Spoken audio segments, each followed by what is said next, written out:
I've been talking in the last several videos about John Frame's book, The Doctrine of the Knowledge of God, and in this last video in this series, I want to talk instead about an essay that he wrote. It's available online at framepoythress.org, which is a website that includes essays and PDFs of books from both John Frame and Vern Poythress.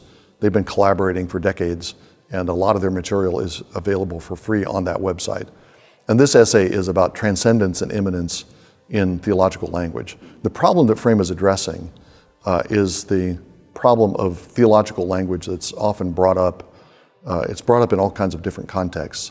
The problem that Frame is addressing is this: how can human language, which is finite, limited, how can human language express the truth of the transcendent, the ineffable God? And there's a tradition, both in the classic tradition of Christian theology and also in modern theology, that is skeptical about the ability of human languages to capture the truth of God. And there's this kind of aspiration to ascend beyond language, ascend beyond an encounter through words into some kind of wordless, ineffable union with God. That's the only way we can have communion with God. If we get beyond the words, because the words are an obstacle to the achievement of communion with God.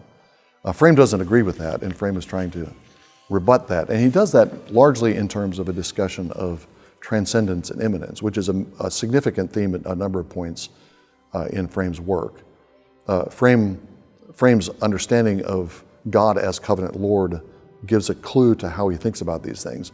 God as covenant Lord is the God who is in control, the God who has authority, and also the God who is present as covenant Lord, exercising his authority and exercising his control, but present with us.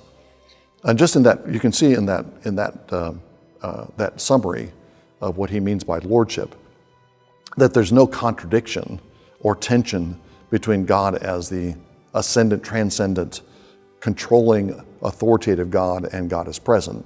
Both of them are expressions of his lordship. You can see from that summary of Frame's understanding of God as covenant Lord that transcendence and immanence are for him not in tension at all. God is covenant Lord both as transcendent and as immanent, both as distant and as near. But it's also not the case for Frame that these are two things that need to be put into a right balance, as if you might have a theology that's somewhat balanced, tilted a little bit toward immanence, so you need to kind of pluck some of the immanence over into the transcendence part, and you kind of balance them out. Frame's characteristic move when you have an apparent tension like that in theology is to say instead that these two things are related to one another integrally, that they imply one another. In terms of transcendence and immanence, he does say that God is immanent because he is transcendent. It's not God is immanent in spite of being transcendent. Rather, God is near because he transcends everything. And you think about this in terms of space. How is it that God is near to everyone in every space? It's because he's not bound by space. His immanence to every place and to everything in a place. His immanence there, his nearness, is in a sense the very definition of his transcendence of space. It's because he's beyond space, he's not bound by space, that he can be immanent everywhere. The same thing is true of time. How can God be present at every moment of time? It's because he's not bound by time, because he transcends time. So transcendence and immanence are not at odds. They're also not two things that are opposed in any way that need to be balanced. It's rather that if you properly understand transcendence, it implies immanence. And if you properly understand immanence, it implies transcendence. Just as I explained in a previous video, Frame thinks of the perspectives as implying one another. Transcendence and immanence imply one another.